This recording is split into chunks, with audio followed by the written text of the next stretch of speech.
जो पार्टी की स्थापना किए और जिस स्थिति से बाबा ने पार्टी को यहाँ तक लेके आया, जंगल जंगल जमीन को बचाते हुए झारखंड अलग कराया, उनसे बड़ा नेता कोई हो ही नहीं सकता। देश में क्या, विश्व के सबसे बड़ा नेता है हेमंत बाबू ने। जो झारखंड के लिए किया है और जो देखा है, वो शायद ही कभी भाजपा के किसी नेता के पास ताकत भी होगा किसी परिवार में कि कोई कर सकते हैं।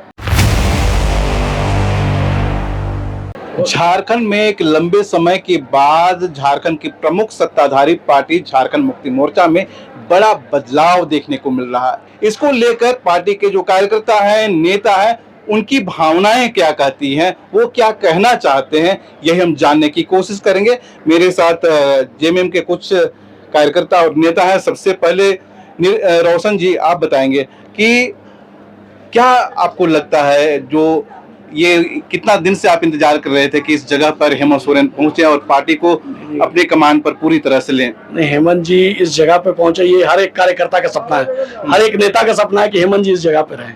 और बाबा का जो पार्टी की स्थापना किए और जिस स्थिति से बाबा ने पार्टी को यहाँ तक लेके आया, जंगल जंगल जमीन को बचाते हुए झारखंड अलग कराया, उनसे बड़ा नेता कोई हो ही नहीं सकता। देश में क्या, विश्व के सबसे बड़ा नेता है।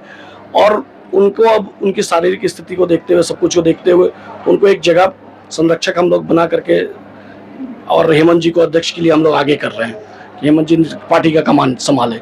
विपक्ष और जो उनके आलोचक हैं वो हमेशा कहते हैं कि जो संघर्ष, जो आंदोलन शिबू सोरेन ने किया है, वो हेमंत सोरेन ने नहीं देखा है। उन्हें तो बस एक बपौती कहें या फिर जो पीढ़ी दर पीढ़ी जो मिलता है परंपरा से, वो चीज आसानी से मिल गया है। आप कितने इससे ताल्लुक रखते हैं? नहीं, विपक्ष को कहने में तो बड़ा मजा आता है, लेकिन विपक्ष ये कोई जान नहीं सकता है कि वो परिवार, उस परिवार का जो बच्चा, उस परिवार का जो आज वो नेता है, वो कितना संघर्ष वो परिवार किया होगा, तो आज ये झारखंड अलग हुआ है।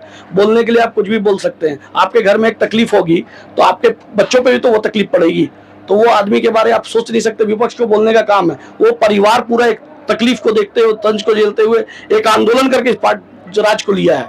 तो ऐसे कुछ बोल देने से कि हेमंत बाबू ने कुछ देखा नहीं, इस बोलने से कुछ हो जाएगा? हेमंत बाबू ने जो झारखंड के लिए किया है और जो देखा है, वो शायद ही कभी भाजपा के किसी नेता के पास ताकत भी होगा किसी परिवार में कि कोई कर सकते हैं।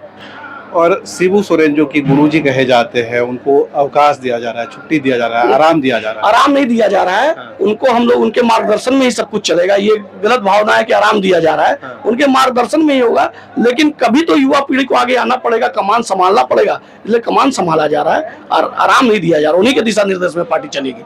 युवा पीढ़ी की बात हो रही है, तो आप भी एक युवा हैं, आप किस तरह की जिम्मेदारी के लिए तैयार हैं पार्टी के लिए, झारखंड के लिए? देखिए, ये तो सच्चाई है कि ये हम लोग तय नहीं कर सकते। हम लोग बहुत ही छोटे कार्यकर्ता हैं, ये तय केंद्रीय नेतृत्व को करना है। बाकी हम लोगों को जो जिम्मेवारी मिलेगी हम लोग उसका निष्पादन करेंगे। कितने तैयार हैं, क्या क्या कर सकते हैं? नहीं, करने के लिए हम लोग बहुत कुछ जनता के बीच में हम लोग काम कर रहे हैं। आप लोगों ने देखा भी होगा, हर कार्यक्रम में भी मैं बढ़ चढ़ के हिस्सा ले रहा हूँ। रांची के जो भी कार्यक्रम हैं, तो मैं अपने तरह से हर रांची वासियों के लिए जो मुझसे मदद हो पाएगी मैं वो कर रहा हूँ। बाकी पार्टी निर्णय लेगा कि पार्टी को क्या करना। बिल्कुल, ये रोशन सिंह जी हैं और युवा नेता है झारखंड मुक्ति मोर्चा के, और हर जिम्मेदारी के लिए तैयार हैं। कोई पद मिले ना मिले, ये रांची के लोगों के लिए हमेशा उपलब्ध है, ऐसा इनका कहना है। आप क्या कहना चाहते हैं, कमेंट करके जरूर बताइए। जोहार।